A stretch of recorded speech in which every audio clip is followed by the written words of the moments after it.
Yep, There you go. recording is in progress. All Nate's right. in my dining room. He'll be here in a few minutes. Okay.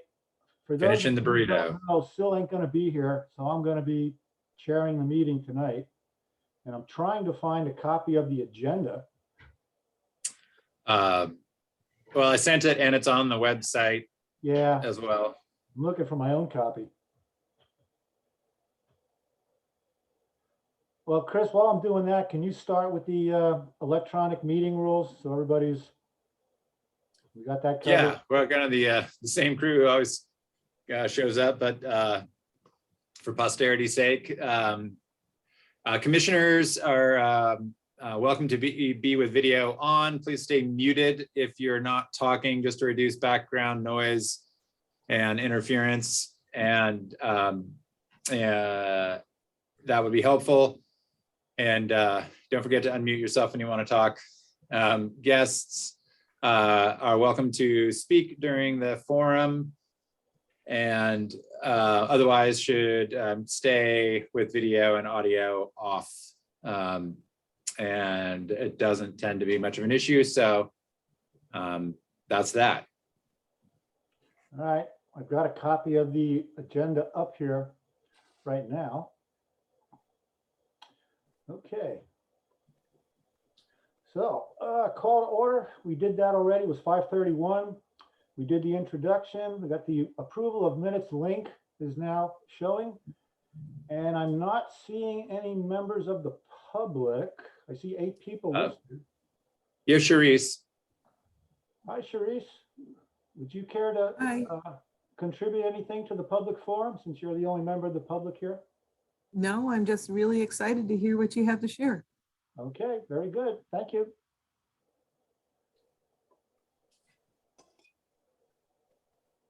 Next on the list. Chris, did you want to do a modification of the agenda? You had mentioned that a little bit earlier when we were talking. Yeah, that was some feedback from Sil on the agenda, that she couldn't make it. Was just to switch it up a little bit and get on to a different topic, but not to abandon vegetation. Luke, sorry, but to jump into hydrology, carbon, riparian, and just see what approach you guys took. Talk about those for a little bit, and then make our way back to vegetation. Hopefully, we have time at the end to go over the change persist vegetation piece for any discussion of those items that need to be changed from Marty's analysis. Okay. So you have copies of the stuff that we just completed. For those of you who don't know, Marty and John Williams and I just finished up the one-page outlines for carbon, hydro, and riparian management areas about a half an hour ago. So we're going to be showing them tonight, but not planning on a whole lot of discussion. That'll come at the next meeting. This is just information and what we got right now. And we'll give you a month to look at it and tell us where we did good and tell us where we messed up. So great. yeah, I have them all. Which one do you want to? Well, I did have a little bit of time just as a kind of process check-in at the larger picture of this whole engagement. If folks will just entertain that for a few minutes, not even 10 minutes, I think I had down there. But I just wanted to check in. We are still moving steadily towards the end of this, which will be an addendum to the Ashland Forest Plan for any new information about climate change, of which, of course, there's a bunch. Marty came up with 450 slides worth, but we will definitely whittle that way down to pertinent information that affects the implementation of the plan, and the changes in management direction will be the ultimate focus. And I think we've discussed that ad nauseum in previous meetings, but it just bears repeating that we don't have to rewrite an entire document. We just need to reflect where we're deviating and why, because of climate change, obviously, providing some background, and then yeah, that's it really. Where we're deviating from the original plan because of climate change, new information on climate change, which Marty has presented. So the outline phase of it, we're still working our way through. We've done a lot of looking at vegetation. It'll be great to see some more chapters. So John and Frank have been working with Marty over a couple of side meetings, just to get the information together, get input from Marty, and be able to present at this meeting. So I'm excited to see that. And then we still have Leslie and Sil left, who have taken on recreation and forgive me, what's the other one, Leslie? It was Wildlife disturbance. wildlife. Yes, thank you. And so we still have those to go as well. But working our way through this, it's been steady progress. I know some folks have been a little frustrated at times in which direction we're going with this, but I think we're on a good course still. And Sil couldn't be here tonight, but she will chime in next time, I hope, with Leslie on their chapters. And then we will move on to how to just piece together the actual addendum in text, and then start thinking about collecting public input. Any questions on the process piece? Frank? Yeah, have we come up with a completion date for this project? We don't really have a schedule yet, and looking at this, I'm like, I don't know, maybe a year to get this thing done at the rate we're going, but we haven't really talked about that. Have you and Sil had any discussions on this, or anybody? No, I've kind of resisted putting a timeline on it, just because we don't want to feel like we're failing at getting to a particular date. And there's really no overriding timeline that it has to be done for a particular project. So I don't know, if you want to do a self-imposed timeline, I think that'd be a great discussion. If you want maybe to feel like there's some urgency to it. Well, for me, January of 23 would be the latest. I don't know what the rest of the commission thinks, if somebody wants to comment on that. Well, it seems like we can get the draft outlines of everything done by January 1 coming up. And then if we take the springtime or a couple months during the winter to review those, finalize them, I would hope that we'd be able to get this done by summer of 2022. Anybody else? Yeah, I like that idea. Let's try and get it before it gets smoky, like before smoke season starts next year. Okay, 4th of July. Yeah, Leslie. Apologies if I missed it in the process question. I think you talked about public, interfacing with the community. What about, should we start reaching out to other climate adaptation related bodies within the town of Ashland? And I know there's other committees and groups that are working on related pieces. I don't know if we should be sort of meshing with them, and what schedule that should be. It seems maybe sooner rather than later. Yeah, that's a discussion we can have when there's some kind of draft to share. Yes, there are other interested commissions in climate adaptation globally. I don't know how interested they are particularly in forests, but it certainly will be something that we'll want to do, and that might just be concurrent with public input more generally. But that's all. Okay. Yeah, we could that could be a conversation after we kind of focus on getting the content done. My thinking right now is that we'd be doing something along the lines of the Forest Lands Commission would put together a draft that we'd all be happy with. Then we go to some kind of internal city review. So all the other commissions and departments and everybody else can get their 2 cents in. And then after that, we would go public. So I'm thinking of it as a 3-step process. I just haven't heard that discussion before. People think that's all right? I like that Going in the idea. right direction? And just to clarify, Frank, when you say go public, you mean with something for them to comment on that we would respond to, correct? Yeah, exactly. We would do a couple levels of proofing. We would proof it ourselves internally as the Forest Lands Commission. Then we would proof it by going through the city departments and the other commissions. And at that point, we generate a document to go public and say, okay, this is our proposal. Does that sound okay, Leslie? I'm kind Yeah, of Leslie. curious if the Forest Service has a special role or if there needs to be a chapter of that, because I imagine that managing the watershed includes a very big part of the U.S. Forest Service. Okay. So that would be kind of like, I would think of that more as the internal kind of review. It's kind of like the city, but it's a partner. So it's in that neighborhood. I see. Okay, that works. That intermediate review, if you want to do it that way. Again, this is just draft. I'm just kind of putting something out here. No, Anybody it's else? helpful. I appreciate it.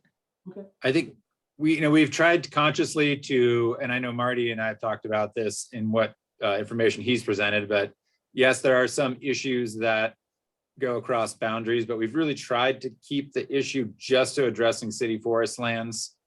Not that the rest of the watershed doesn't need some kind of climate adaptation plan, but certainly this, we hope, will motivate the Forest Service to go down a similar path in the future. And I'm happy to share it with them. It's, you know, that can only help. But we're not proposing to do anything that will change the AFR project or, you know, result in something different immediately as a result of this. But medium term, I hope so. So right now, our immediate focus is getting our own draft that as a commission, we agree on together, which will be sometime next spring or so. So, okay. Anything else on process before we leave? Anybody? Nope. Let's see. So we're going to do the hydrocarbon riparian review first. I think that's what I heard you say, Chris. John Williams, Yep. would you like to pick one to start with? Oh, we could start with hydrology. Okay. Hydrology. All right. So I wasn't sure, Chris, which would show up better for you. I know sometimes Word files will change fonts and spacing and stuff. So that's why I included a PDF of each one too. Sure. PDF will work. Let me see if I can just share it. The one that you sent. Hydrology. There we go.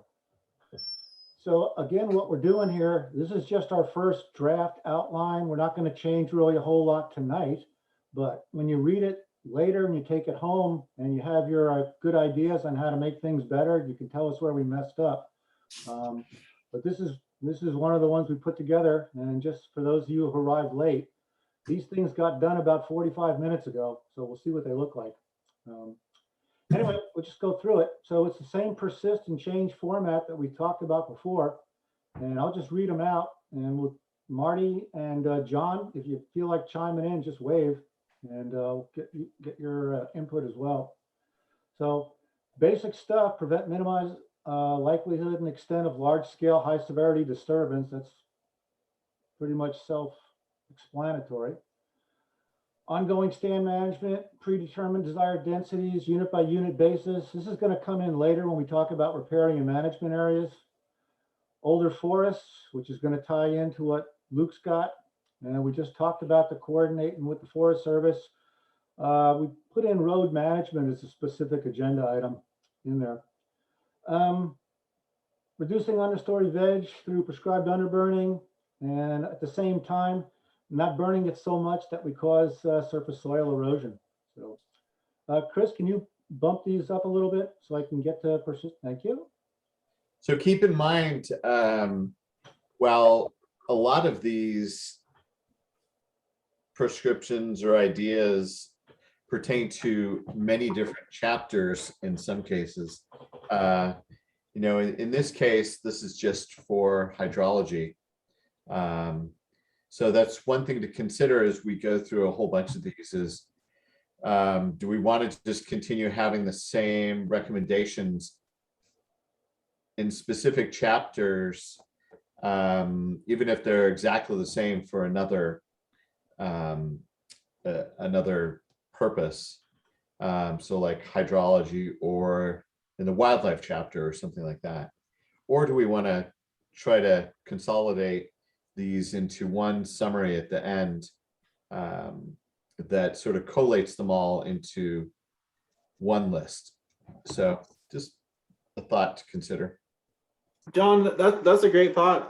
And at first I was thinking, yeah, like a lot of these are repetitive, but in some ways, as we start to flesh this out, won't the items that are mentioned here like have a vastly different impact on one resource than another? And so as we flesh it out, it seems like it makes sense just to leave them in each one, because you know, a high severity disturbance is going to be much different for recreation than it is for water stream flow, you know?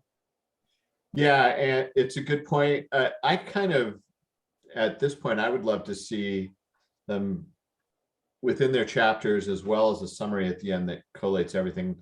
My concern is some department in the city, like the water department, would go in and just look at the hydrology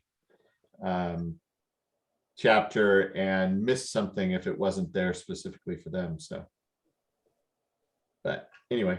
And then I had a question about the last one on persist.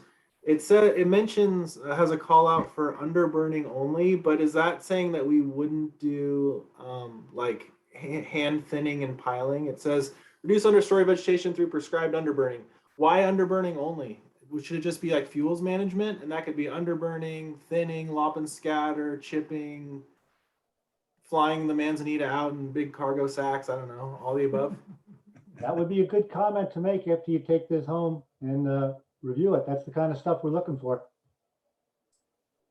Okay, so we're not making any changes tonight. Sorry, I guess I wasn't listening. No, this is just a go through of what we've got, because nobody's seen this before, and I hate surprising people like this.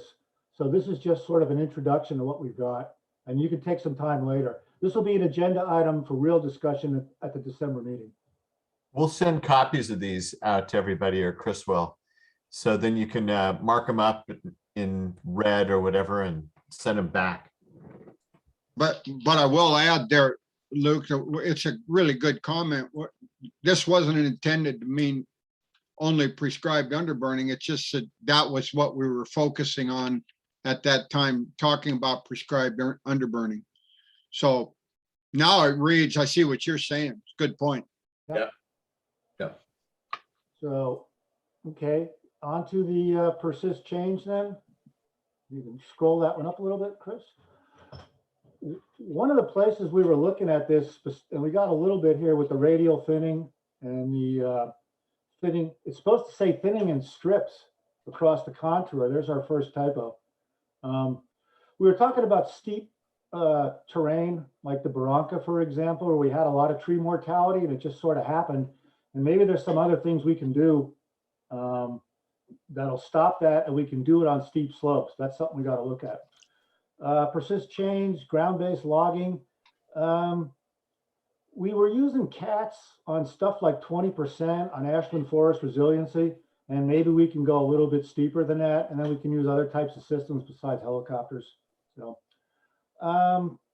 change and maintain more openings, resulting in longer snow retention.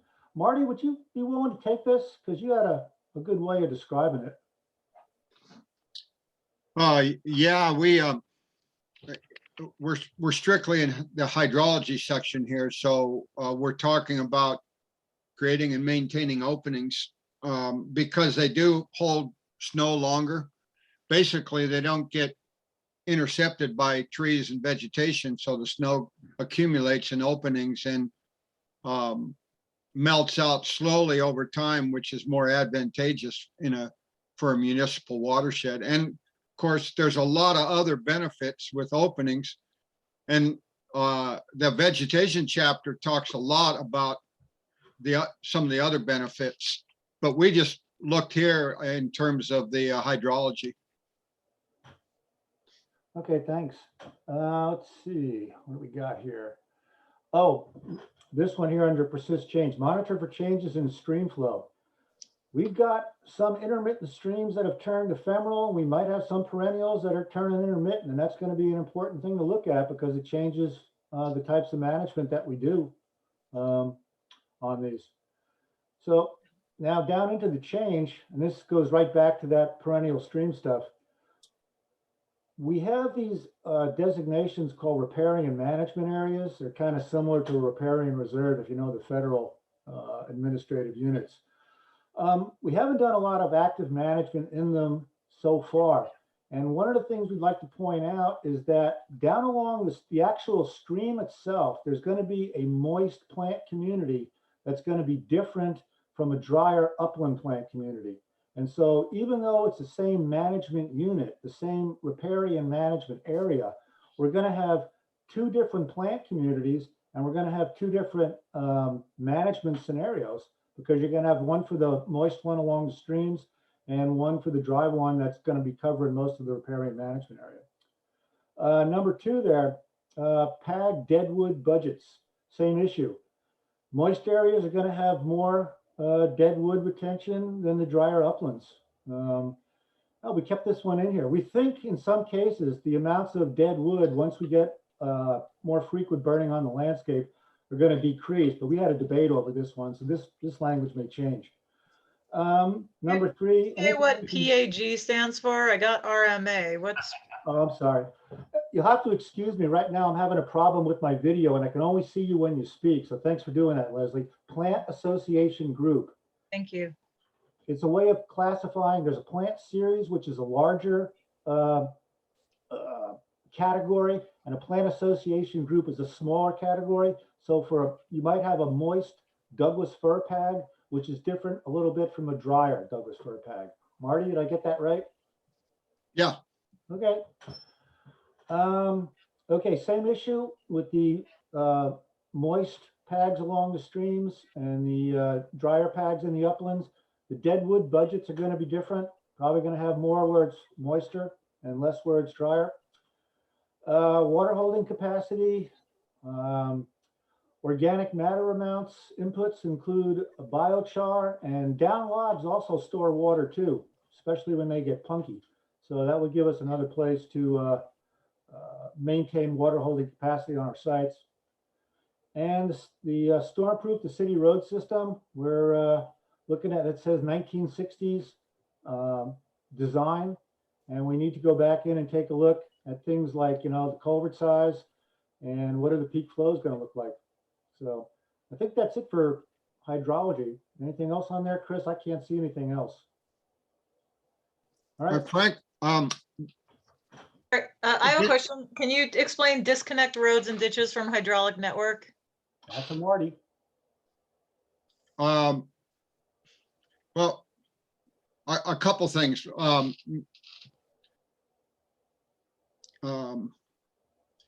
We talked quite a bit about roads and about the relationship that we'd have with the Forest Service. We're not strictly thinking here about city, but the reason it's in change here is we're thinking that probably a closer coordination with the Forest Service should be really important here. This is the one of the few situations where I extended outside of the city ownership and actually included Forest Service because it's just so germane to the issues in the city. It is what happens higher in the watershed on with roads, and particularly with roads, and that they were built in the 60s, and with the conditions we're expecting in the winter, we really want to consider interfacing with the Forest Service on that. Marty, quick question on that. So like, can you describe what that would look like? Is that like someone would take a backhoe up there and do modifications to the culverts or change the inslope, outslope, or I'm not exactly, what does disconnecting roads look like? Well, we actually had 4 or 5 points on that. We just consolidated them here into this. Stormproof the city road system would be, first there'd be a planning element. And that'd look at everything like, are the culverts big enough to handle the types of storms that we think might be coming? Certainly, maintenance work. We'd probably, the city ideally would like to see more regular maintenance so that, you know, inner ditches aren't plugged and causing the type of landslides that we had in 97. The roads and the ditches a lot of times don't allow for the historic flows in streams. And so they can run down the roads or run in places that weren't ideal from a watershed perspective. So there's practices that disconnect those and try to realign the original connection. Okay, that we makes a lot also- of sense. Thank you. We also, we had another one here on, I think, isn't it in this chapter, Frank and John, on below ground stuff, or was that in another chapter? Isn't that in carbon? Maybe it was. In carbon. Listen, I appreciate all the comments from everybody, but again, this is just a quick run through. We'll get into this in detail next month. So again, take it home and take a look at it and tell us where we messed up. So I'd like to move on to one of the next ones, either riparian management areas or carbon. Hey, can I just get a quick question in about wording? What is the difference between Deadwood and CWM? Actually, none. But that's the good stuff to bring up. Make sure we're consistent with our terminology because it'll get confusing if we're not careful. So, Chris, If I open carbon, is that fine? that's good. Sure. Okay.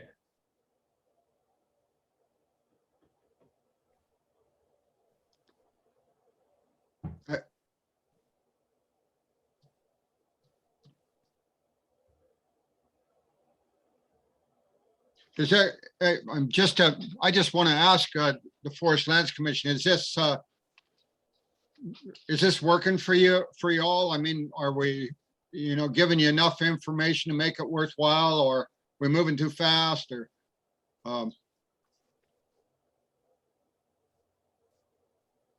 Anybody? Luke? Yeah, go ahead, Luke. I like it. This is Luke. I like it. Yeah, I do too as well, but I would say, you know, I mean, I think our emphasis is going to be on, especially when presenting this, is going to be elaborating a bit more on the change aspects of things. But other than that, that's going to be for future. This is the short version right here. We got lots more stuff, so it's not a problem of not being able to cover the topic. Oh, I'm sure that's true, Frank. Yeah, we had pretty extended conversations about each of these. I think it probably took us an hour or more to go through the hydrology and a little bit less on the other two. So, okay, well, we'll just go ahead here. And some of the terminology here I had to ask about too, so don't feel shy. Actually, I can't even read the whole thing right now. Let me see, hang on. There we go. Emphasize ecosystem function and resistance, carbon one of multiple ecosystem services and values to be integrated into forest management decision-making. Marty, would you do me a favor and expand on that a little bit? That was the question I had. I didn't quite get everything there. Well, historically with ecosystem services, we've thought about everything from water and wildlife habitat and timber and on and on. Well, carbon is, you know, it's part of the whole climate change scenario, and it's become, there's market availability for carbon. It definitely is being considered one of the many values that we manage for. So it's and given that, you know, we have done that, but the forest management decision making is really being kind of fundamentally changed in a way across all ownerships with this new emphasis on carbon. Okay, while you're at it, why don't you go through number 2 as well? What is full cost carbon accounting? Okay, again, what you guys are getting exposed to here, and I think it's really appropriate tonight to ask the question if there's terms that don't make sense or you don't know about, let's talk about them tonight, because it'd be a shame to go back and look at it for next meeting and not know what it is. One of the real most significant debates that has been going with carbon is a little bit of a back and forth as to the issues in and around the importance of fire management and fuels reduction and thinning, all these things that are normal parts of forest management, but they're reducing carbon. And so it's relatively easy to show that, well, if you go out and you do some fuel reduction, you're in a negative negative location for carbon sequestration and storage. But in full cost carbon accounting, you also look at the long-term benefits. And in these dry forests like we have, where fire is such an important role, there's been a ton of work that's gone into emphasizing the importance in carbon accounting, doing those kind of treatments that maintain the forest in place rather than with an increased likelihood of high severity fire. So full cost carbon accounting is trying to account for everything that goes on. Sometimes it goes into topics like wood being stored in houses and so forth and so on. And I think in this situation, I didn't think we'd spend much time on that. It was more like just the ecosystem and the management results, what happens with the carbon over time. Okay, and that really takes us right into number 3, because one of the things we're going to talk about is that by utilizing fuel treatments, we're going to release carbon, but like it says there, at a lower level than higher severity disturbances. So short-term, we see carbon go into the atmosphere to maintain it on site longer. And that takes us right into number 4, which is maintain large trees and older forests with large carbon stores for as long as we possibly can. On number 5, we have another typo. We were supposed to get rid of longer rotations because it makes it sound like we're managing for timber, and we're not in this case. So that's going to come out. And we still will go with low severity plant disturbances, multi-cohort, multi-species stand management. I'm not seeing any. Marty, do you want to say something? Okay. Tree mortality through stand management, adjust over time with changes in climate variables. It's called adaptive management. We're not really sure what we're getting into here, so we got to pay attention to it. And we may have more or less biomass on sites, depending how things go. Best management practices to avoid soil impacts and protect forest carbon. This has to do with those linkages, subsurface linkages between tree vegetation, shrub vegetation. Just a little different way of looking at it. So Chris, could you scroll us up? Okay, one of the things we're going to end up doing is figuring out how much snags, down wood, and fuels, which is the same thing as coarse woody material, can we maintain to provide important ecosystem services while maintaining an acceptable risk from a fire management perspective. It's going to be, how do we put snags and deadwood on a landscape that's going to burn up every 10 years? That's going to be a challenge. So, Balance, yeah. somebody else, I heard a voice. I just said we need to find the balance, right? And that's kind of true for several of these issues. There's competing agendas here on a lot of these, so it's going to be challenging. It comes down to that site-specific call. What's the objective right there where we're working? And it's going to change from place to place how we do it. Hey Frank, I got a quick question for you. Would you imagine that there would be like a range or a target for the nearby Forest Service lands, and we could just maybe look at what they've used to help determine the level? Actually, yeah, there's been some work that's been done. It's another one of those reports that's gone on the shelf and nobody's ever looked at it. Specifically thinking about, in this case, the deadwood prescriptions from the Biscuit Fire. They went through them by plant association group and came up with recommendations for different plant communities and different aspects and different cereal stages. So that would be an example of someplace we could use Forest Service stuff. So one other comment there is that we really have amazingly different systems between the lower watershed and Windburn. And if you look at some of the slides that were in the 450, you'll see, wow, I mean, it's really quite different. And I'm not even including in the discussion there all the lands that are in city limits, you know, or the parks lands. So we really, and of course, our objectives are quite a bit different. The downwood that's really close to town or in town is viewed at in quite a different, from a different perspective than that's up at Windburn, for instance. I'd like to mention the Forest Service did a study on 5 western forests, and they determined that there was over 2 billion tons of excess slash in those forests. So that's something maybe we can tap into in terms of how, you know, their study was planned and carried out. And then also, I would, going back to a comment you made, Marty, I would suggest that we have a glossary for these chapters. And that would be very helpful. That's a good comment. Yeah, I think a lot of the issues that we're going to have to confront are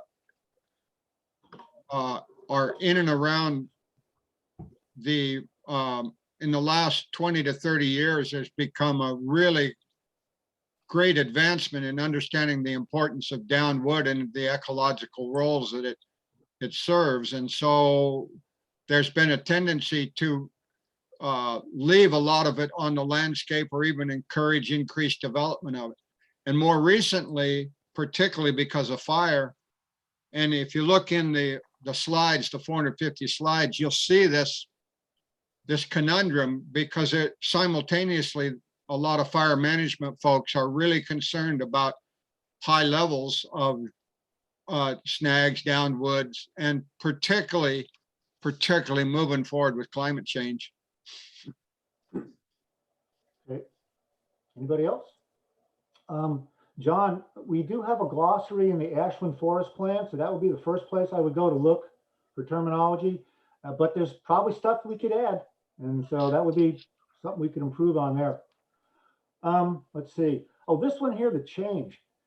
Is there any way we can make a buck by carbon storage and sequestration? I've been looking around and I've been seeing prices anywhere from $20 an acre to $200 an acre, but that's as far as I've gone with it. But that would be something we probably should look at, because any kind of revenue stream would be helpful. We're going to be doing this anyway. Maybe we can get paid for it. Change 2. If you want to look at the short version of riparian management, it's table 11.3 in the forest plan. Among other things, RMA refugia will be areas where we'll be doing the carbon sequestration. That'll be the stuff down by the stream. Change number 3, I'd like to thank Sil for sending out that Journal of Forestry article, because it gave me the opportunity to use the word pyrosilviculture, which I haven't used before. Mostly it means we're just going to link up the cutting and the burning more and more. They just blend together and they give us so much benefit when properly applied. So anybody? Nope. Number 4. This is something I sent to Luke on the persist change for snags. We're going to see changes in deadwood that's similar. We've talked for quite a while on the changes in the live wood component, you know, how the stand densities have changed. how the tree species have changed, how the regeneration has changed. The same kinds of changes that have occurred in the live wood component on the forest have occurred in the deadwood component of the forest. It's the fire exclusion issue. And so we're going to see changes in things like the number of snags, number of down logs, the species that become deadwood. And we're probably not going to see as many decay classes 3, 4, and 5, because that would mean those trees have been on the site for decades or even centuries. And with fire coming through every 10 years or 5 years, depending on where you're at, they're going to burn up. They're not going to persist. So we think we're going to have less. Tag deadwood budgets, back to the RMAs. We'll have 2 deadwood budgets. Stream side will probably have more. Uplands will probably have less. And the amounts will change. Okay, anything else on, anybody want to say anything on carbon? We got one more to get through. Anybody? I don't see any hands up. No?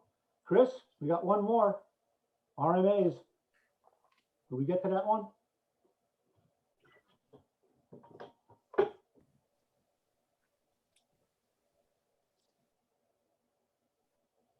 Any other discussion in the interim? We got a minute or two.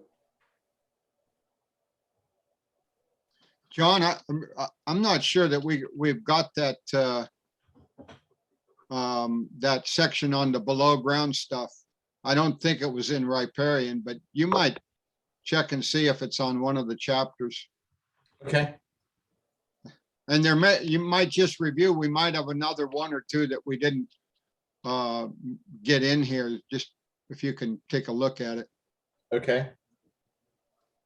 Okay, so riparian management areas.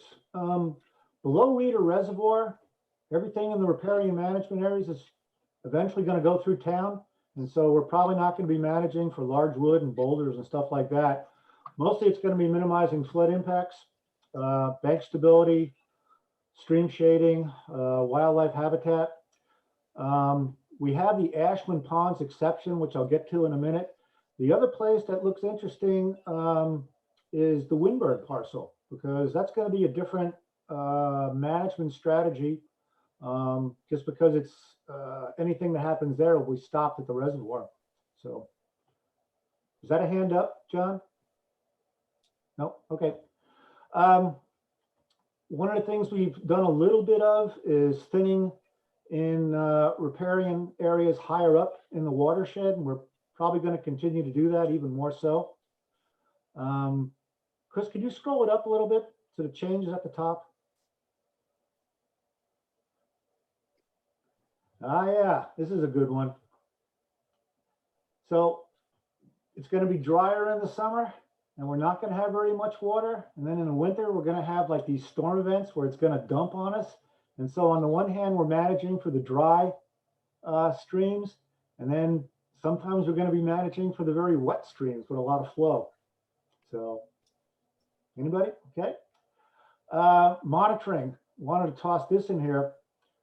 It's similar to the one of the ones we had before. Changes in stream condition, because we don't want to be managing for streams where they no longer exist. And the one that comes to mind right away is Paradise Creek in Siskiyou Mountain Park. It says in our inventory it's an intermittent stream.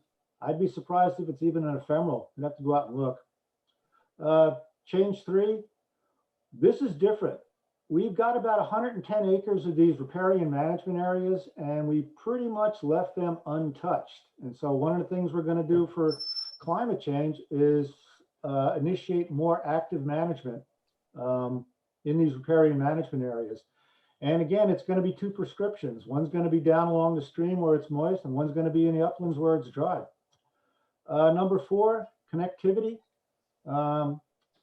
Riparian management areas, things along streams, that's a good travel corridor for wildlife. It's also a good place for species to extend their ranges.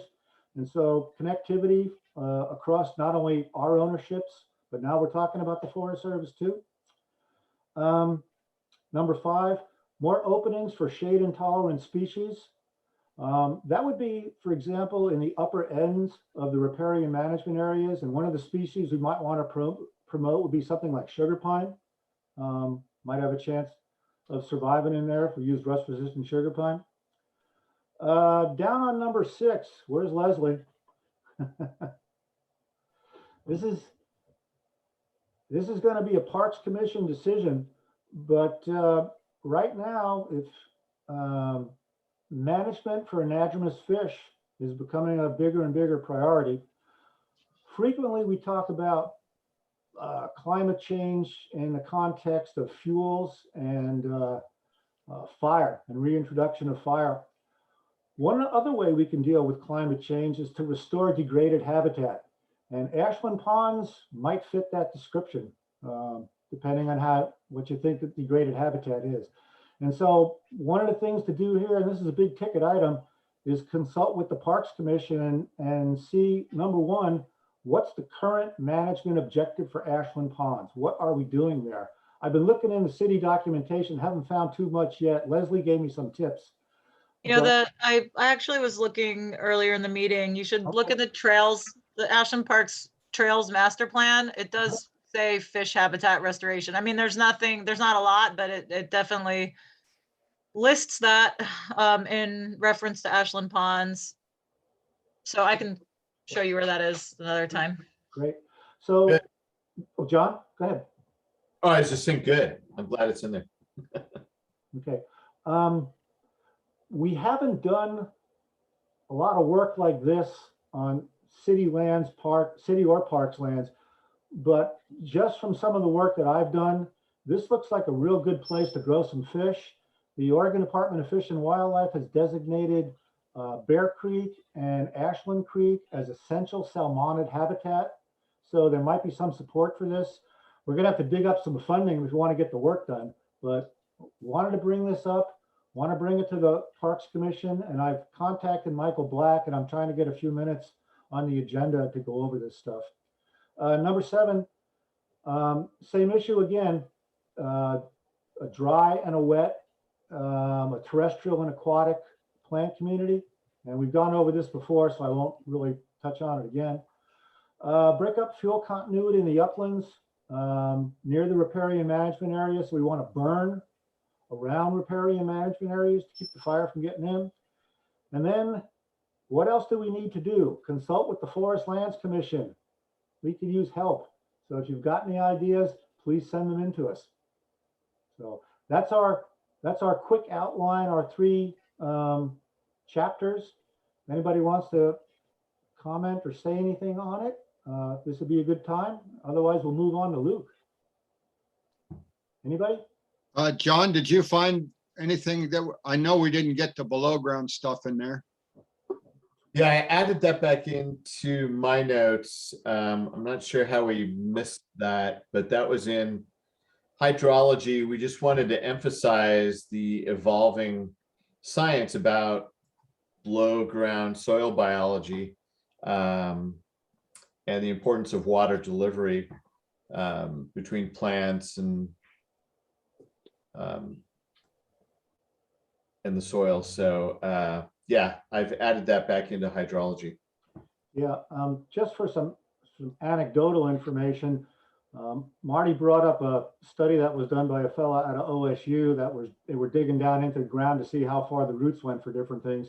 And one of the other things that came out was things like madrone and manzanita can actually pull water out of the micropores in the rocks out in the Applegate. And that's how they compete so much better. They might be doing the same thing around here. So, okay, anything else on our 3 little pieces? Otherwise, I think it's off to Luke to talk about veg. Thanks, Frank, and John, I think that is a pretty simplified version that one was pretty easy to at least do a cursory review of. I know we want to spend some more time, particularly on the change items, making sure that those are changes that we indeed want. But that does make it pretty easy the way it's laid out to come back to that. So just remember, for everybody, the intent, right, Frank, is for folks, I will send this out to everybody. And then folks can review and make comments back to you that will finalize in the next meeting, correct? Yeah, we probably want to have a good half hour, 45 minutes to go over the responses that we get. So that'd be an agenda item for next month. So, So I got a quick question. The tables with all the persist change in it, are we keeping those, or are those only in the veg chapter, or will other chapters get the table? Should I delete the tables out of the veg chapter? Because I'm happy to make it look just like this one, but it seems like we spent a whole lot of time in multiple drafts making it look a lot different. And then maybe I should change it back so it looks more like it did before, which is more like yours. I can do that if you want me to, just let me know. that sounds like a commission decision. Anybody want to chime in, other commissioners? No?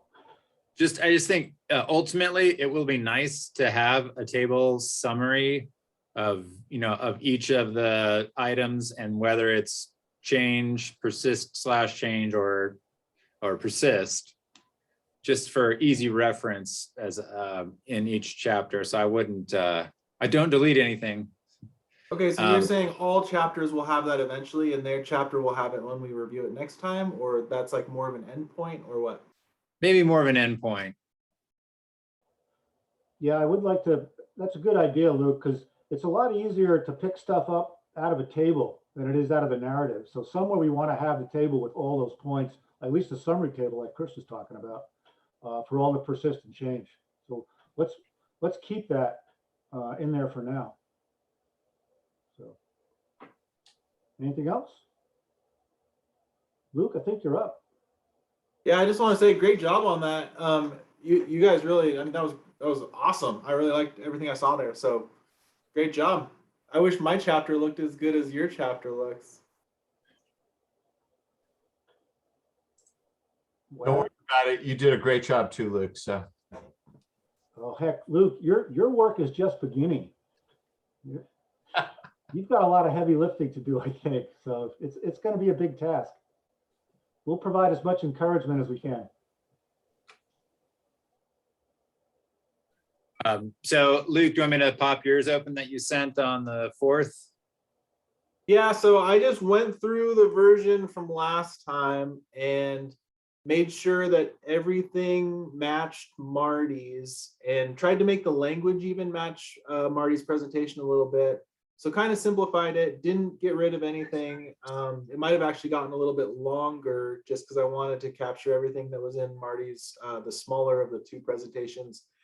And then I've got notes in there, either where I had a clarification question about like, is this change, is this persist? And then anywhere where Frank had a proposed change to, because I did get some comments back from Frank.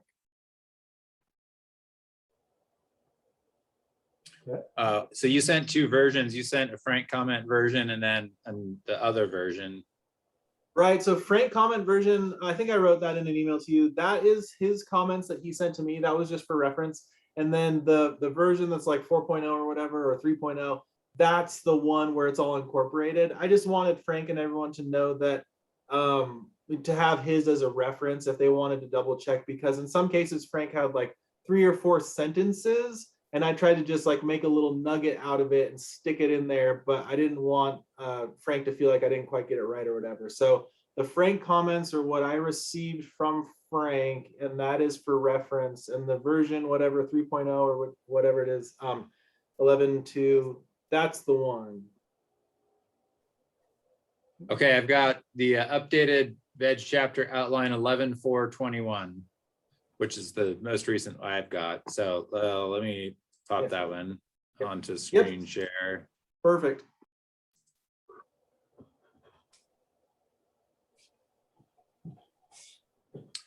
One question I had just on the introduction is, I don't know that we need persist change in some of these items because they weren't really things that Marty went over, were they? Or maybe you just explain a little bit about this introduction with change and persist listed. Yeah, exactly. That is a good point. So the introduction was something that I tried to develop to introduce the ideas that we're going to come after. And maybe this belongs more in the executive summary, describing, what's changed since the 2016 AFP came out. So this could all go elsewhere. Frank had a bunch of comments on this one, wanting to put it into larger context. So I have gotten feedback on this one. You may be right. Perhaps we don't need to use persist change at all in this, but just the idea that if I'm understanding things correctly, the existing conditions have changed. We're anticipating maybe different future conditions than we would have been anticipating 5 or even 6 years ago. And then desired conditions perhaps have changed since the last forest plan. And that was kind of where I was going. So we can just totally do whatever we need to do to this, add to it, change it, delete it, save it for a different section. Just let me know what you all want. Okay. Any hands up over there? I think that sounds about right to me, Luke, that it could fit in nicely in sort of the executive summary or the intro to the entire piece. Okay, I'll consider that. Maybe I'll make a separate document and just say executive summary and maybe delegate that to someone else. Does that sound good to everyone? Do we need a motion to do that, or we can just do that, right? Oh, this is still a draft, Luke, so I think you could just go ahead.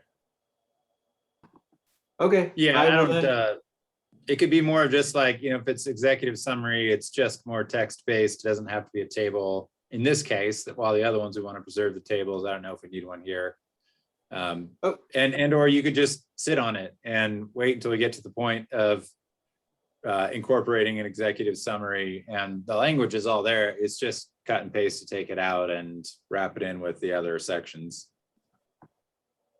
Okay, yeah, maybe for this, instead of making 2 documents, I'll just take the table out and put executive summary by introduction, and then just move the vegetation down to structure. Would that achieve what you want to do, Chris? What do you mean move the vegetation down to Oh, structure? I'm just saying, I could separate this into 2 documents, or I could just where it's titled vegetation, just kind of start the vegetation down there at structure. Oh, I see what you mean. Write executive summary up there and then just leave it, or I could make it into 2 separate documents, whichever one you guys want.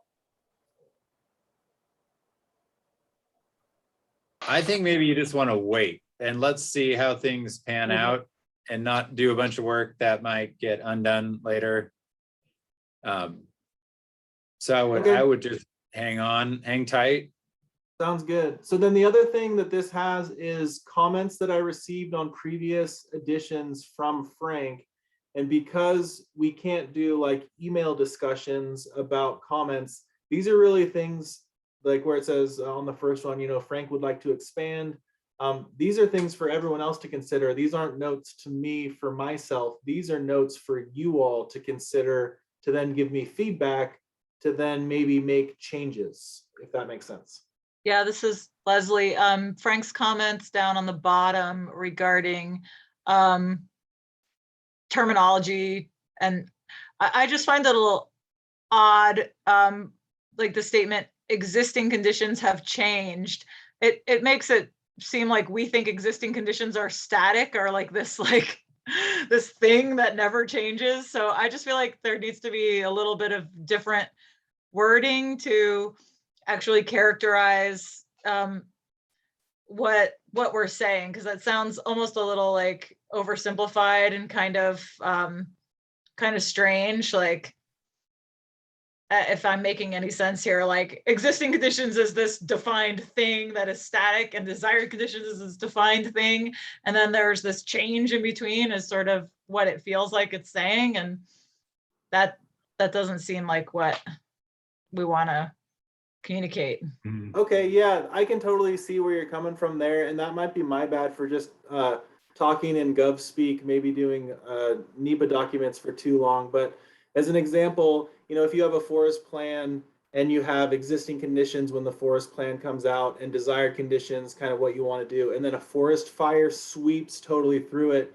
In my mind, I think the existing conditions have changed pre and post fire. So then the forest plan needs to change, and you're almost at a new starting point, like a new benchmark. And so I guess that's what I meant by existing conditions have changed, is our benchmark has changed. So like in some of these units, if half the trees are now dead from bark beetles, our baseline has changed. So I could, I'm willing to to rewrite that or change that term, because I do see what you mean. It would make sense to me. That makes a lot of sense what you're saying. And now that I read that, I think it would make sense to me. And maybe I'm just not familiar with the terminology. If it's like existing conditions into, or 2016 existing conditions, or something that like defines existing conditions as a moment in time, because I didn't quite really get that. Yeah, current conditions would be another one, which, current conditions are just a moment in time. It's like a picture. If you were to take a picture of the forest and then 10 years later, that second picture is your, current or new existing conditions. The old picture was an existing condition at a certain time, but I see that is like it, I'm so used to speaking in these terms that I use them without kind of thinking how they could be confusing. And then Frank, did you want to talk about this too? Because I know you had a lot of comments about the existing conditions and what it meant in that document titled Frank's Comments. Yeah, a little bit. One of the things I'm trying to focus on here is, as we have our discussion of climate change, everything is so gloomy. And it's just like we're doomed and the sky is falling. So I'm always looking for something positive that we can point out that's working for us. And that's kind of my overall discussion on this is kind of this is sort of, I'd like to do this as the up with people approach to climate change. It's not very technical, but the idea would be that some of the stuff we're doing is working, and we want to emphasize that too. It seems like we just emphasize the stuff that seems to be going wrong. So does that help at all? Luke? That does not help my question. No. Chris, Okay. could you pull up the Frank comments document? And I'm Okay. with you, Frank. I think we should be say good. I think that's an old one. We when things are good, we should mention it. But the comments I was inquiring about, Frank, was not related to talking about positivity. Okay. We lost the document. Yeah, I'm switching to the other one, like as Luke requested. Yeah. It's an update from November 5th. Well, I've got October 15th is the one that you included. Oh no, here, I'll throw it up and you can tell me. 9/18? FD 1015. Oh, okay. Yeah, you're right. Sorry, I was getting confused by my attachments. It's in an email I sent to everybody on November 4th at 9 a.m., 9:04 a.m. Yep, okay, that's the one.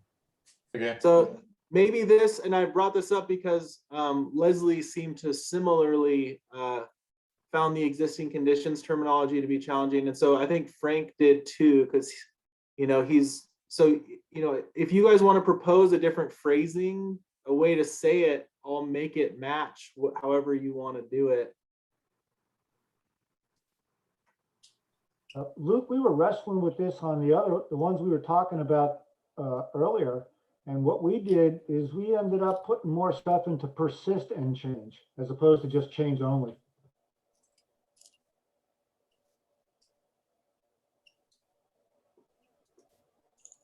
Well, did my comments to Leslie's comment help your comments, Frank? So like the existing conditions, you're saying it sounds like climate change didn't start till 2016, but my intention there was that since our 2016 snapshot of what the conditions were, they have changed.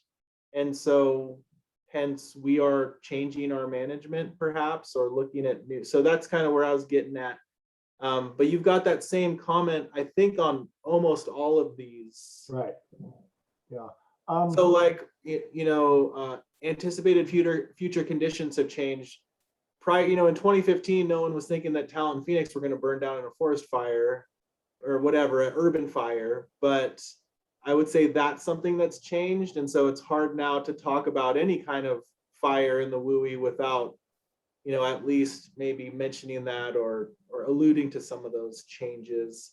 Is it too general to just say forest conditions have changed since the since our last planning document or since 2016 AFP. I mean, I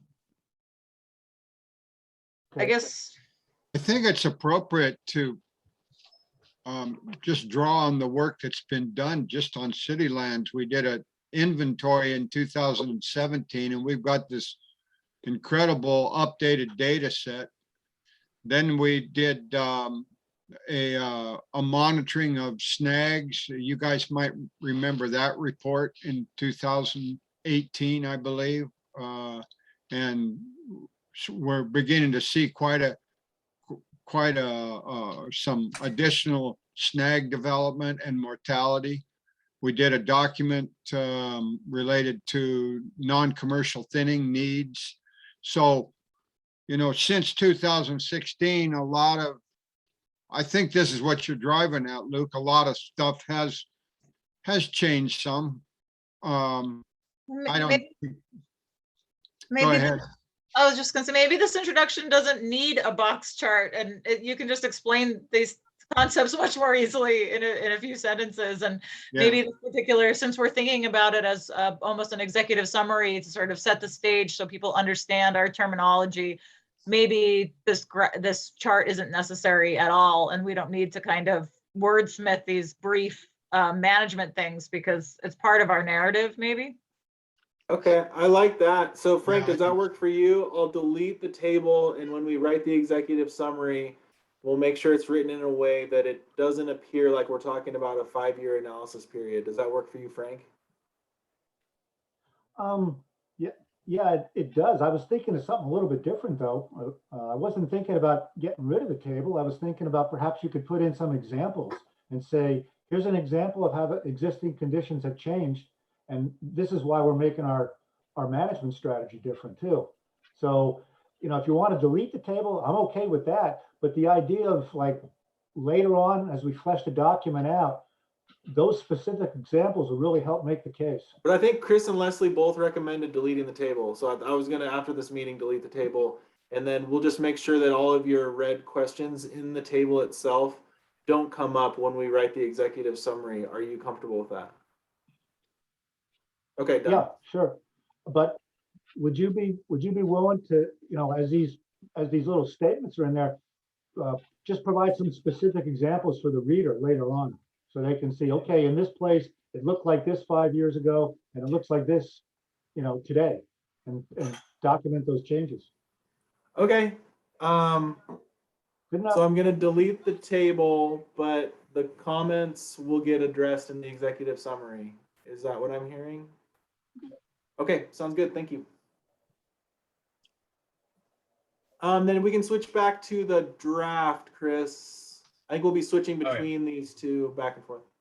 Right, okay. They have to stop this share first. That one, start the share again. I want a special microphone to hear what Luke and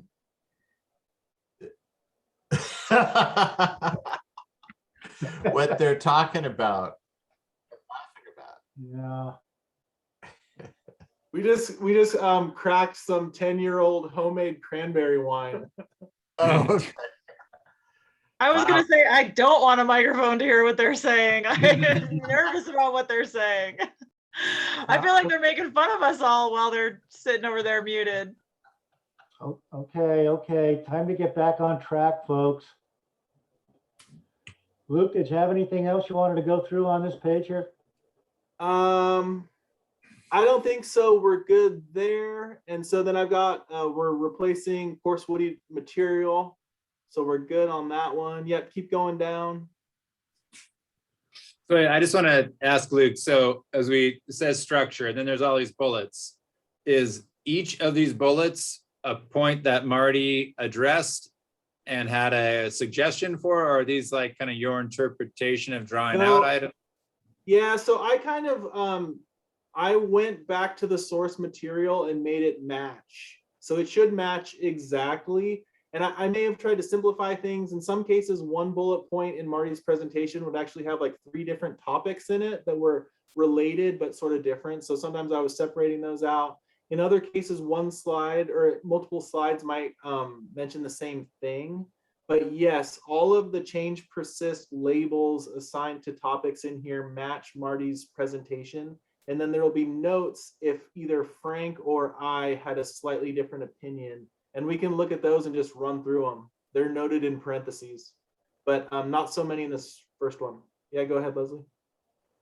I mentioned this a few meetings back, but as like the kind of amateur non-forester in the group here,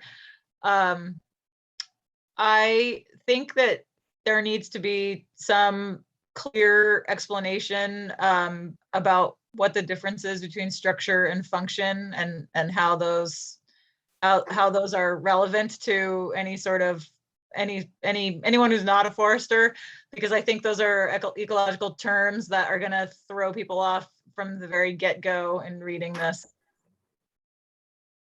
That's a great, yeah, I like that. That's a great point. Now, if it's defined in the forest plan, can we make a call out, or do we redefine it in here? I would redefine it. I need it right there. Okay. All right, I can do that. So Luke, you may end up with some new terms that we haven't had in the forest plan before, and you may have to come up with some definitions for stuff that we haven't covered. Okay, I like making weird hybrid words out of other existing words, so I'm gonna make you proud. Okay, I got to use pyrosilviculture, so maybe you can find one. Well, I'm gonna have a hard time topping that, but I'll do my best. That was from Sil. So, Chris? Are these change and persist abbreviations after each one exactly as Marty recommended? Or how do we know which ones that you might have not agreed with?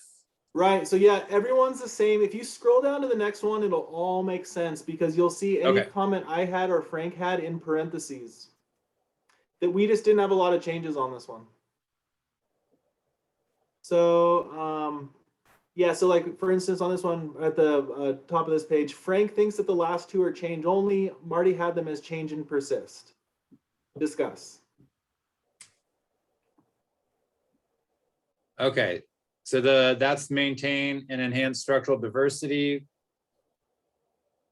I don't know if I have a highlighter option for these, but and develop, maintain snags and large woody debris. That's crossed out. Those are the last two you're referring to. Yeah, correct. The large woody debris will just become CWM, and then, but Frank is just saying the label should be change only. Did I get that right, Frank? I don't want to speak for you, but in your comments, you said change only, and Marty said change persist. Yeah, we ran into a lot of that on the other chapters too. It's a lot easier just to lump them under persist and change. That way you got them both covered.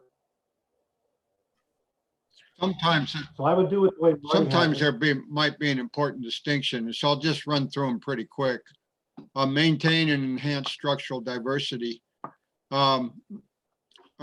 We have done some of that and tried to maintain structural diversity, and we're suggesting in the future that we need to change and kind of move to as much as possible within the other constraints and opportunities to you know, increasing levels of structural diversity. So that's you know, relatively simple. We have done it, and we're gonna elevate it. So that's why it's listed as both a change and a persist. In other situations, it might not be quite that simple.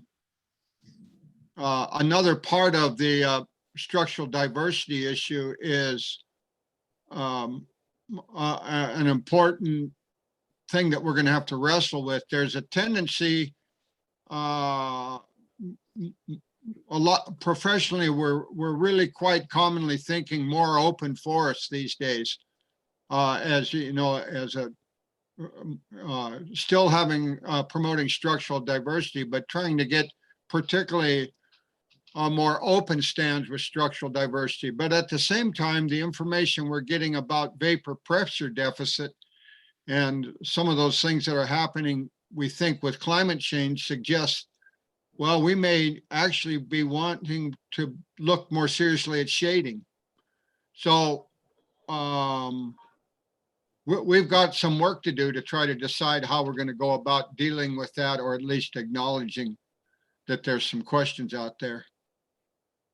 Leslie, you got your hand up. At the risk of being a broken record, I just want to say again, I feel like there should be a third column that is something like persist with modifications or something like that. Again, when we're talking about political folks or community members reading this, I think the persist change XX it doesn't mean much. It doesn't really communicate a lot. And if there was another category that, and I keep thinking, tweak it a little bit or persist with modifications or something, I think it would be a lot more easy to look at and understand. Okay. I think that's pretty good. Good comment. Yeah, and just to elaborate slightly on that would be, if the idea is to persist, I don't think there needs to be a lot of elaboration. But if it's like persist in bing, bang, boom, and then change and then elaborate just a little bit more, even in the table. So like if one of these small blips, I know we're trying to be concise, but if the small blip says change and persist, then we need to break that into two. And the persist column could be really concise, and the change needs to be just a little bit more, and maybe just pull those pieces out, which, like, as we look down at the bottom on function, there's a couple that have like a little more specific that I think that some of these other ones might need. Leslie? And to jump off that again, I mean, what that shows is that we are using adaptive management now, and that we're persisting, and that target or that goal is changing as we see what is going on. So I think making that explicit, like, gives Forest Lands Commission credit at the same time as it makes the person who's trying to interpret what they're looking at understand more what we're saying. Okay, so what I heard was third column that's persist with modification, and then in any case where we're splitting the two, we need to say specifically what is persisting and what is changing. Is that right? I feel like those are kind of exclusive. Two different things. I feel like if we're separating it into a change components of the thing changing and components of the same thing persisting, I think it doesn't need a third column because it's incorporating, which is either or, I'd say. What I would suggest doing, folks, is that I think you can do that work after we get through some of these discussions. For the time being, as long as we understand this, and if you look at the comments that or my explanations of how I arrived at those, it usually answers those questions, why it's in persist change or why it's in change. I think ultimately, I think this will probably work for us, but I really like Leslie's comment that, may work for us, but it needs to have a better explanation at some point down the line.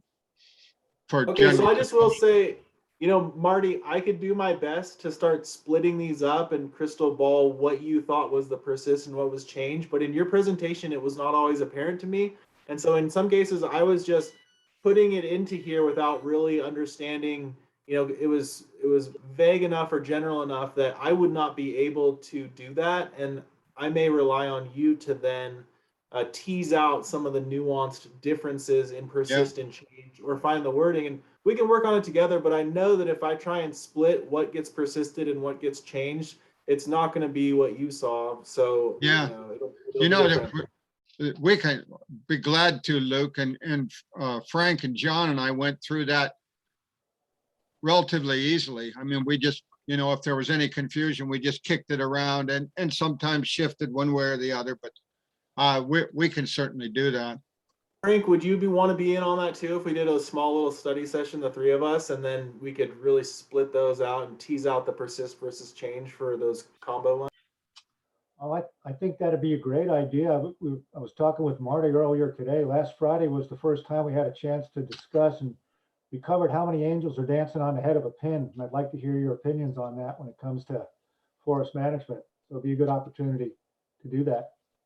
While I'm here, under function, if you go down about 6 or 7 bullets, you specifically talk about develop pods. the GIS analysis tool. You see the one I'm talking about there? Because on one of the ones, on the carbon one, I suggested using FVS, Forest Vegetation Simulator, and we had a discussion on that. There's all kinds of models that are showing up. For example, in GIS now, there's a thing called Arc Fire, which is a whole thing on just fire suppression, and there's just a lot of models. So rather than specifically say we're going to use one model, be a little more generic and just talk about different types of models that will assist in our analysis. But I'm not so sure I'm following you. So when you talk about pods, that's not a model. That's like a defensible fuel profile zone, like a DFPZ from the Sierra Nevada, right, Marty? Like, are we talking about a model, or are we talking about a prescription for a certain area? Or do I not know what a pod is? That could also be the. I copied that straight out of Marty's presentation. So Frank, that's not something I invented or said this one's better than FVS. That was straight out of the presentation. Go ahead, Chris. I was gonna say, no, pods are not a structural state in the forest per se. It's a strategy for using data to create priorities for both suppression, for restoration and fuels reduction. So it's not, it's a pod isn't like a DFPZ or other, fuel break, commonly called. But then it's also already, is it like FVS? Is it a model for? No, it's not that either. no, not really. It's not like FVS in that way either. Well, we'll have to run through it another time, but the whole thing of it is they're already done and they're being updated already. We've had them for a year or so. And so that piece is already happening. We don't have to say develop it. It's already available to us and being utilized in the whole watershed for AFR project. So Luke, it's a GIS-based spatial representation of how to prioritize various parts of the landscape, given a number of multiple objectives, including fire.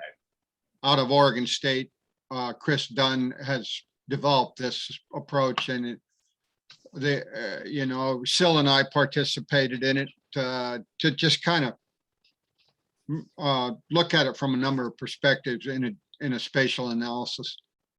Okay, thanks. Yeah, thanks. I appreciate that. I guess Frank and I were both wrong, so lessons learned. Thanks for clarifying that for us.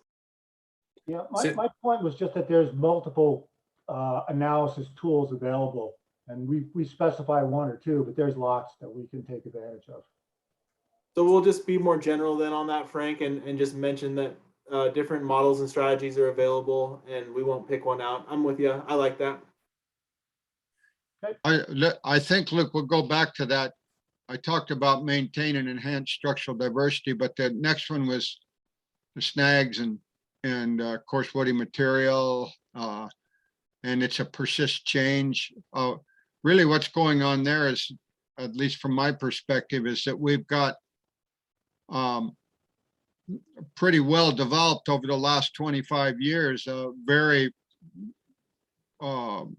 strong and well researched need to maintain snags and large woody debris, coarse woody material, for a whole host of important environmental variables. And at the same time, a little more recently, it's pretty clear that if fire management is becoming or is an important concern, and it is in dry forest, then you can have too much. And so the city's right smack dab in the middle of that discussion. So although we have done a lot of work with that, and we have the inventory data, you guys all saw it, we've used it, the commission needs to kind of wrestle with that and decide what to do with those kind of, they're not mutually exclusive. In fact, there's lots of ways to deal with it, but you do have to decide. And windburn is quite a bit different than the lower watershed, which is quite a bit different than within city limits. So that's why we're a change persists there. As opposed to, that's why I had them in that position. Okay, anybody else on this? Okay, yeah, and then so for under function, there's one that's a persist but change. So there we've got it teased out. That's third from the bottom. And then second from the bottom is change, but then it's got the little caveat from Marty that it in the past it's been overlooked. Wait. You say that again. Sorry, I did not follow that. Where I'm back to trying to figure out which ones are you changing from what Marty's recommendations were. It's not apparent at all to me what is what. Yeah, so I'm not saying any of them should the parentheses there persist but change, increase size and pace. That came from Marty in the third from the bottom. And then second from the bottom, the change because in the past it has been overlooked. That also came from Marty. I was just clarifying that those were kind of a little extra info that came out of the presentation. Not advocating to change either from what Marty had labeled. But if we scroll down, there might be some parentheses, there might be some notes in the function box that have, no, doesn't look like it. We could switch back to Frank's comments and look at the function box just real quick to make sure we're covered there. I'm not sure I have anything there until you get down to invasives. Sorry to be the, maybe I'm just not getting it, but the original assignment was to go through Marty's recommendations and then outline whether you agree with what he suggested. So if he said change and you said, oh, it should be persist, then to highlight that and say, this is something we need to talk about because we think it's something different than what Marty suggested. Yeah, so I'm just saying, scroll down for that. No changes here. We're not changing the change or the persist in what we're seeing. Okay, so that's why I'm not seeing anything here. Correct. Is because there isn't anything.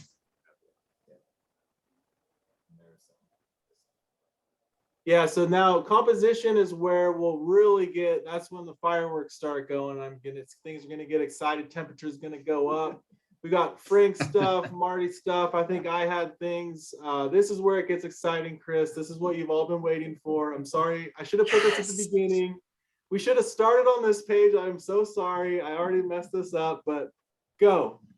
Discuss. Look in the parentheses, and it should be in both the text and the table. It'll say what Frank wants, what I want.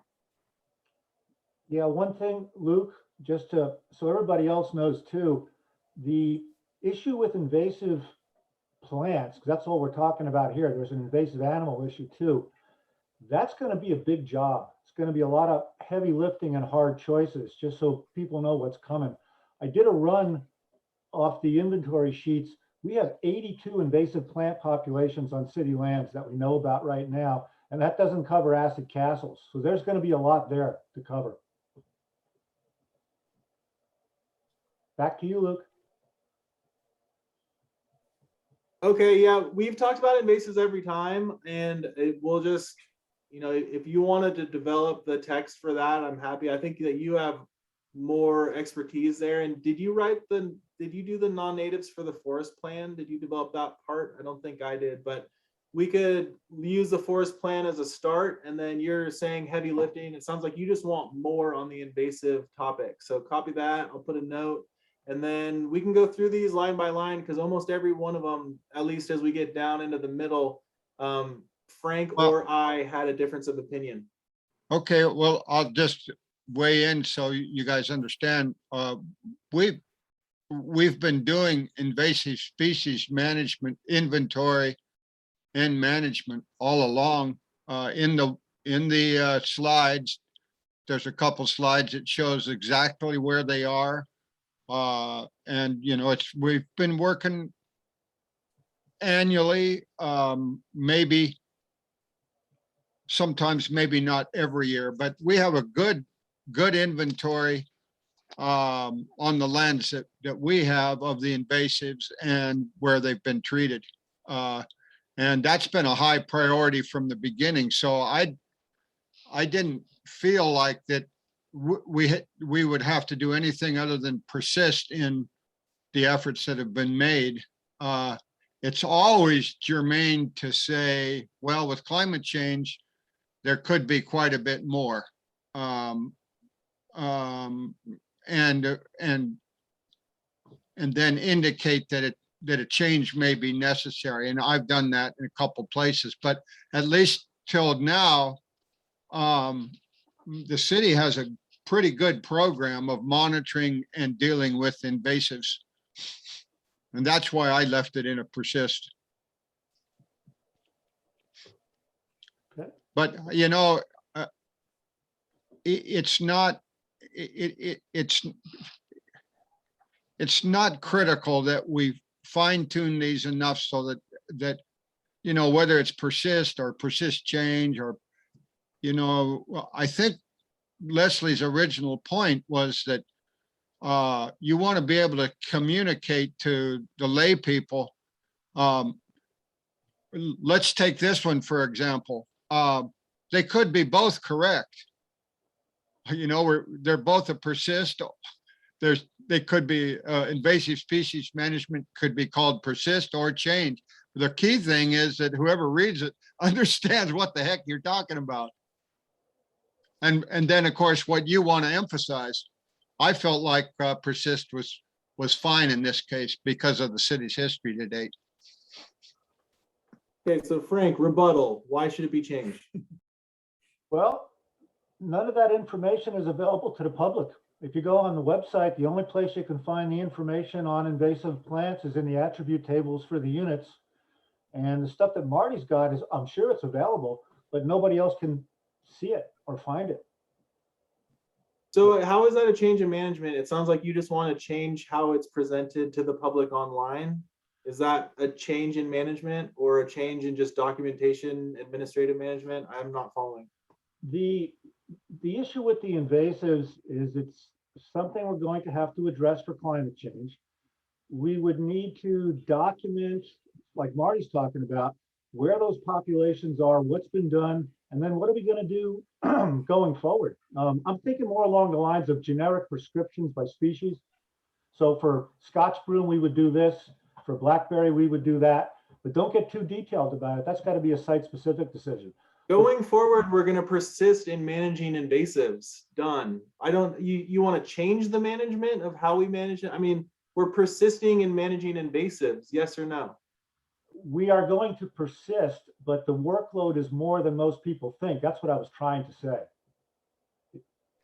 So we're going to change our methods and persist in doing it, and we can just make it. Does that work for you guys to have? Can we compromise on this one? I don't have a dog in the fight. I don't care. Spray it all with Roundup. I'm good with that. But you guys, it's more important to you all, it seems, than to me. Should we move on to another one and table this for later, or what? Move on. I think really, Luke, I think the important thing is that all of you in the Forest Lands Commission understand where the city's at.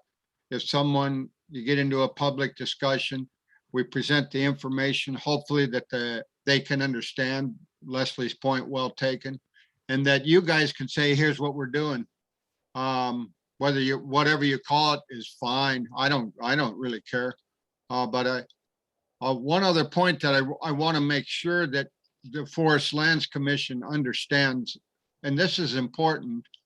I noticed each category started out with existing versus desired conditions. Desired is we commonly use it in forestry, and it's based on and resource management, and it's based on our understanding that with our actions, we're going to know where it's going to go. And this is what the end result will be. In this situation, I have a tough time, unless it's a very short time frame, describing what the desired conditions are going to be. And if we do want to use that terminology and that strategy, then it becomes really important with climate change to say 5 years, 15 years, 25 years, and 50 years. And with each increase in years, put more and more asterisks by it, because we're going through some, what appears to me, based on my reading in the pubs and my general knowledge of watching it on city, we're going through some rapid changes. It makes it difficult, except maybe in a more generic sense, for me to arrive at a description for desired conditions. So Sure, I would agree with that. Yeah, I mean, that makes a lot of sense, especially the farther out you go, the less certainty you're going to have. So we can emphasize that. We can take out desired, but I would just come back with, how can you put together a management plan if you don't have a desired condition? Because that's where you want to end up. And so either you have a no action alternative, or you have action alternatives to arrive at a desired condition. So if we don't have a desired condition, turn off your chainsaws and go home and put out your drip torches, because we're not going to manage. You can't manage without a desired conditions. Like, what would you be managing? Managing is how you get to your desired conditions, and over time those change. And out into the future, as you try and figure that out, it becomes way, way less certain, but you can't manage without some desired conditions. Now we can use a different term, but I don't see the problem with having a desired conditions and just saying, yeah, if this all burns down, our existing condition change, our desired condition change. If climate change stops tomorrow, our desired condition could change. If it gets worse, but you can't manage if you don't know, it's like driving and you're not, with your eyes closed, if you're managing without a desired condition. Okay. Anything else? I hear you, Luke, although it's, I think you're assuming that we're shooting at a still target and the target is moving, and we don't even know how fast it's moving, except that we keep doing monitoring and updating our data and our situational awareness, to use the fire term. And then we try to do our best to create a sustainable, a resilient condition to what we perceive as the changes that are coming. And so it's not like we can say, for the next 50 years, we're going to be able to maintain, 150 square feet of basal area of pine on this site, because we just found out in one of those areas at Red Queen, which you pointed out, like, no, we actually can't do that because they are dying. Yeah, and so we're on the same, I agree with that. We're on the same page, totally same page with moving target. I would just say that desired conditions would be something like a resilient forest that is more likely to cope with the anticipated potential future climate change. I'm just like shooting stuff out, Yeah. But yeah, my desired condition isn't this many of trees per acre of this type of this size, but more like qualifications, not quantifications. So it'll be vague and squishy and not really hard on like science and numbers, which I don't like, but I agree with you. For the moving target, we're looking at kind of qualifications of our desired state, heavy on the adjectives, not so heavy on the decimal points, sadly. that's Yeah. good, Luke. I think you can use desired conditions when you write prescriptions, when you say, here's what we're planning to do, and here's where we'd like to end up after treatment. And I think what we're confronting is one of the real challenges of dealing with climate change, because the changes will be significant and will be fairly rapid. So I think that there's room for all of the things that I heard there.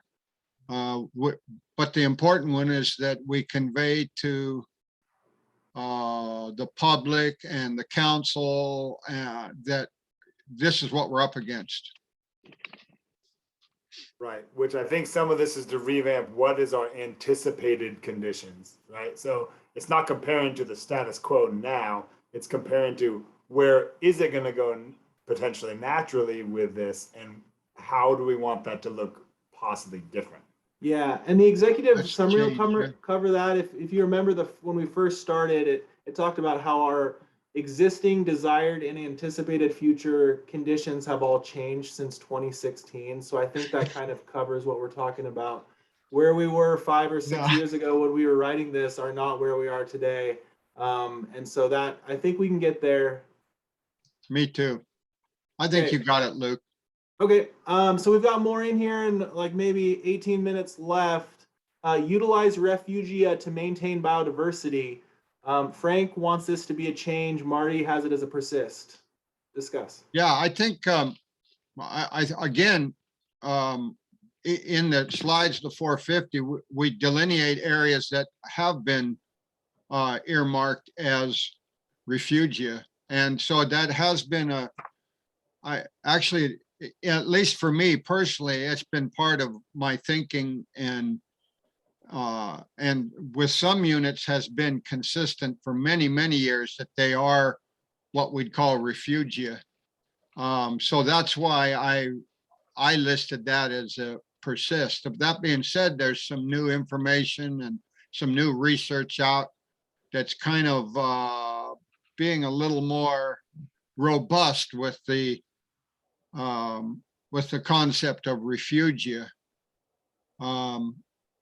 But anyway, that's why I had it as a persist, because, and it's in the 450, the slides, and the some of the technology we've used to identify refugia. But it is a Okay. very important concept moving forward. Yeah, okay, so that's the argument for persist. Frank, you got the floor. Argument for change. Going back to the riparian management area slides, we were talking about the streamside moist PAG vegetation versus the drier upland vegetation in the PAG. Those strips of moist vegetation along the streams have potential for refugia, and we haven't really looked at that yet. That's the change. Okay, so it sounds like we need to change our scope or change what we consider refugia, or look at maybe new or different refugia. Is that what you're getting at? You can have refugia outside of riparian management areas, specifically something like Windburn 6 with all that Pacific U on it would qualify. But we do have to go through those riparian management areas and do that classification like you're talking about there. And that, whenever we get in the riparian discussion, remember, really important for the commissioners to know that we really, when I say that we've identified refugia, we identify and map some of the riparian area as refugia, but we have done nothing in perennial stream riparian habitat. Nothing from the inception. Maybe I shouldn't say nothing, but very, very little. Nate? So. Yeah, it seems like there's a little bit of a format non-compute happening, which is basically in general, the persist Frank agrees with. However, Frank has some very specific, really good implementables into a change tactics of that same bullet point. So either, again, I think either these need to be split into like persist generally, but let's change these A, B, C bullet points of things that Frank is identifying and are golden probably, so we don't want to lose them. But we either need to decide that this is where we want him to help us do that, because that's great, or we say, hey, let's get a list that Frank wants to include in the tactics of how we're going about this. Whether or not this needs to be in this document or not, I think that's sort of, I see a lot of these change persist battles being really good ideas that are just being kind of lost because of the formality of the rigidity of this piece. So again, I don't, that's not an answer, but I just feel like I don't want to lose what Frank's saying because we're trying to cram this into a binary code. Yeah, that's the issue with it. So going back to what Leslie was suggesting, it sounds like it's persist with nuance.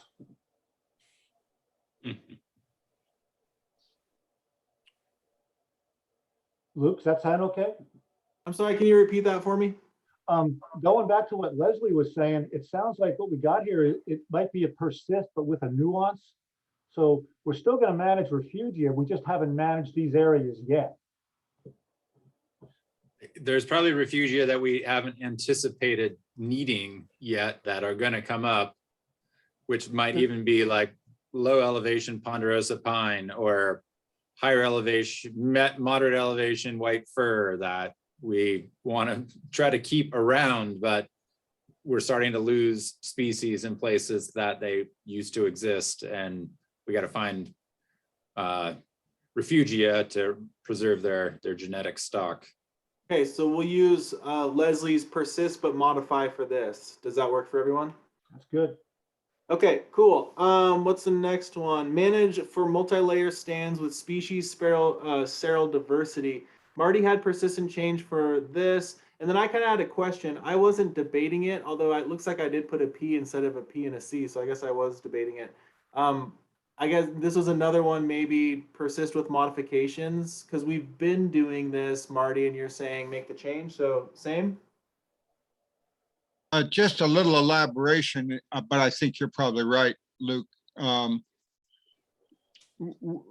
a lot of our stands, we haven't actually got to the point where we're actively doing that type of management. We're in the process.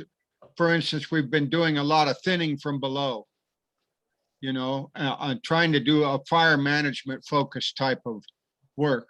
But we're on the pathway towards creating multiple layers in stands. So that's why I ended up with persistent change. But the way that you said it is could also be perceived as a persist. Again, the terminology is, I agree with what Nathan said, the terminology isn't so important as the commission has an understanding of where we're going and how climate change moves it one way or another. Okay, so should I just leave this as a solid persistent change then? We'll do it as both? Yeah, I think that makes it pretty easy. Okay, great. Promote new late seral, maintain existing legacy trees through multiple entries.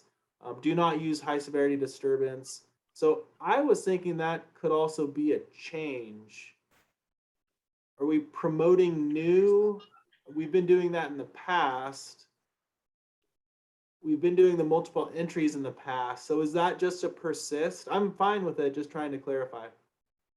Luke, you may end up with a lot of these persist, but with some modification. That looks like a category a lot of stuff's going to fall into. Well, what? But is that the Oh, same you as think persist it and could change? change? I see. One at a time, please. So Marty?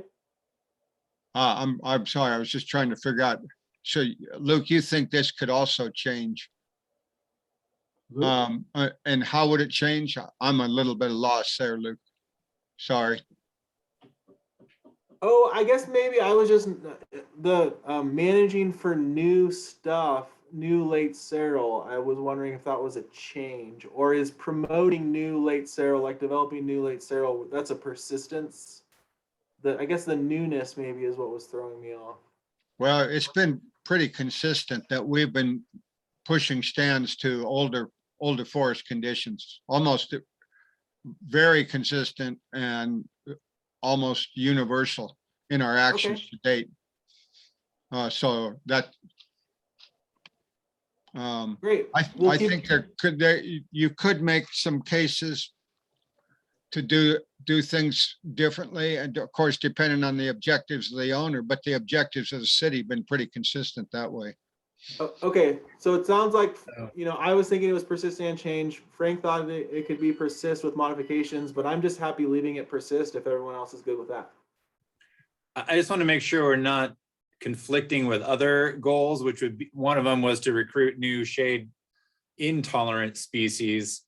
And, you know, if we're just going to persist in trying to create this kind of like, almost like, it's not a single story, but it's a very shady condition.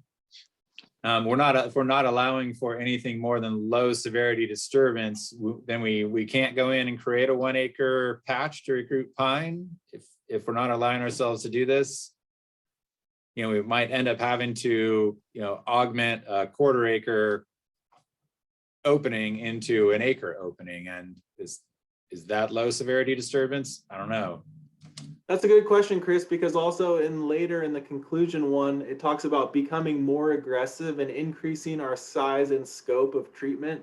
And so I think I have a note down there, and we'll get there eventually, but saying, does this not contradict the idea that we'll do multiple slow entries and gently ease the forest into things? Because we may just not have the time to do, 5 entries over 25 years.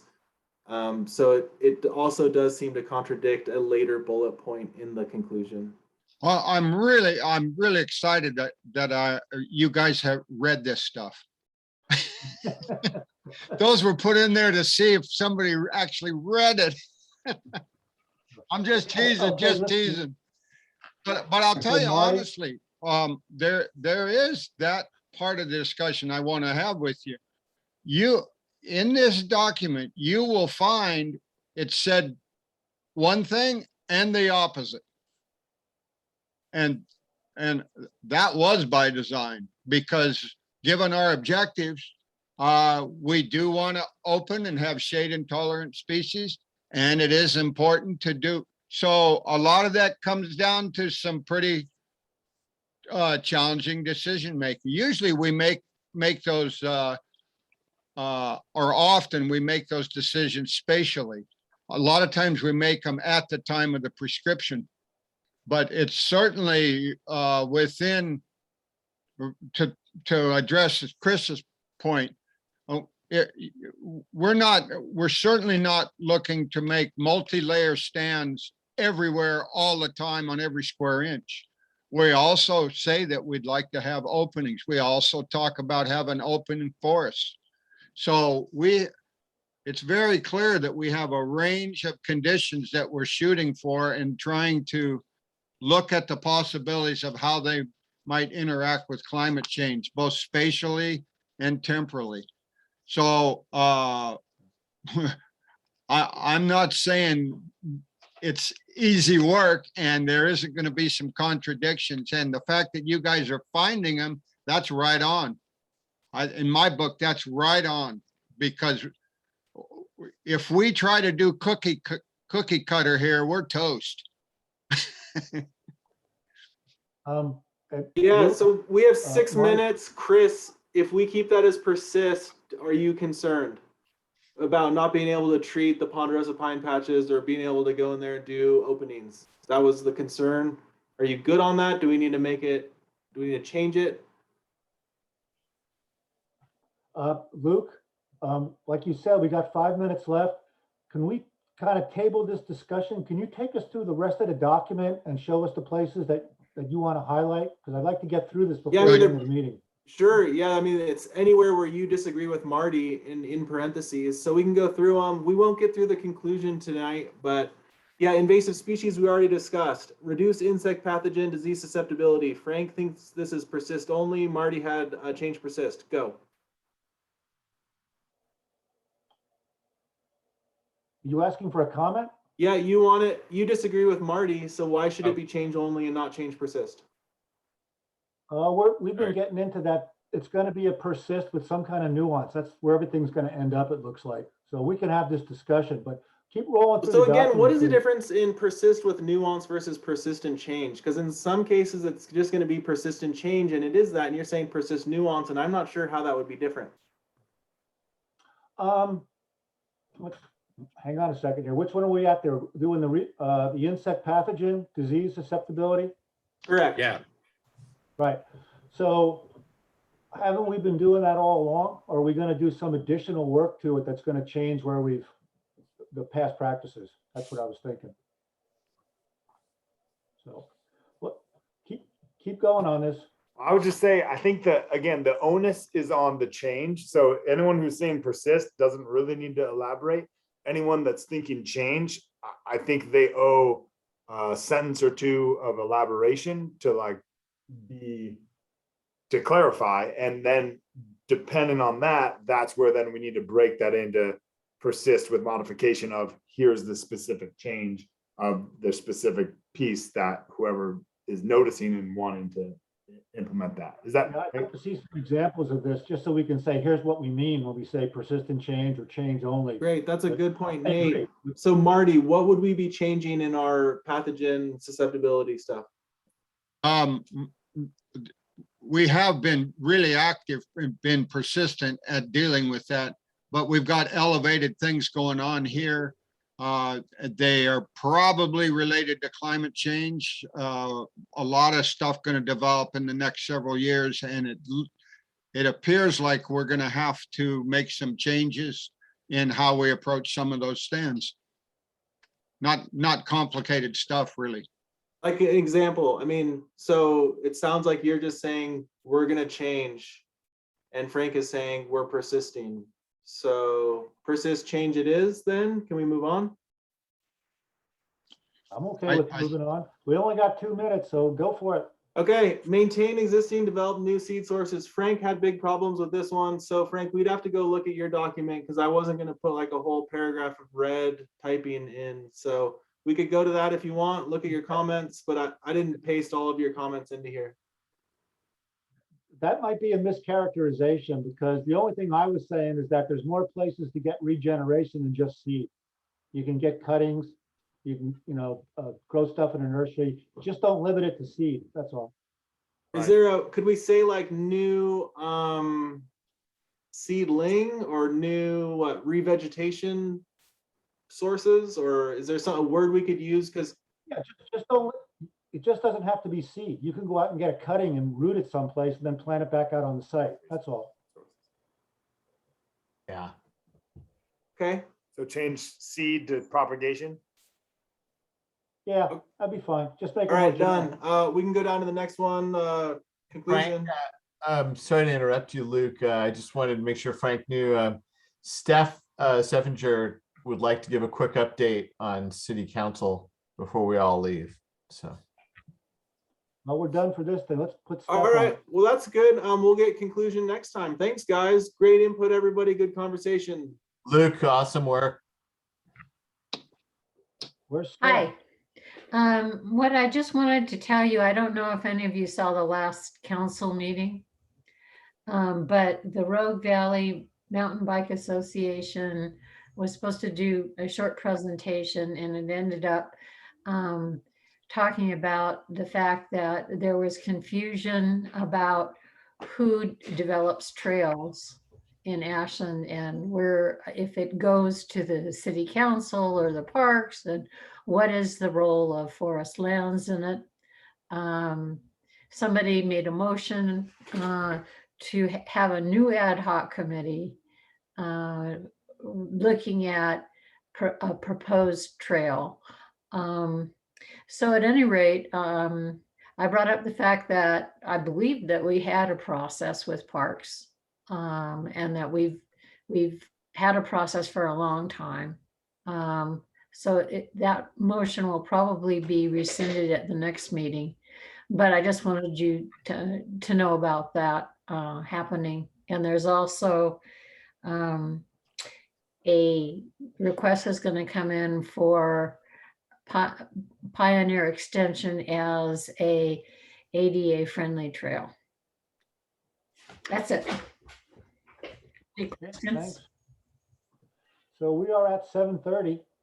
Unless there's something else that someone on the group wants to bring up in 60 seconds or less, I think we're done. Frank, Nope, thanks, everybody. Good job. Awesome meeting. Hang on, we had somebody. reiterate our homework, Frank, for the next month. Well, let's see. Luke's gonna tell us more about the vegetation stuff at the next meeting, and any of the things that he went over today, if there's discussion on, send him some information.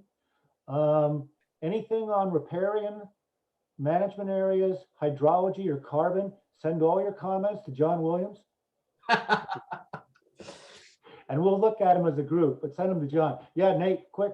Yeah, just making sure, like, anything that I don't have a good idea, either a question for clarification or an idea for change that is looking like persist. Those are the nuggets that we're looking for. If you've got an example of one of those, you can send us. That'd be great. Just to confirm, is the plan to look at rec and wildlife next meeting as well? Should we make sure that's ready for some review? Okay, It'll be a busy. Yeah, we week. should be able to get to that. great. Quick announcement also, there's a Ashland Forest Resiliency prescribed burn, controlled burn community forum type event tomorrow night 5 to 6:15. I'll send the announcement and email so you all can tune in if you'd like to know more about what's going on with burning in the watershed. Yeah, please do. Thank you, everyone. Thank you, everyone. Thanks.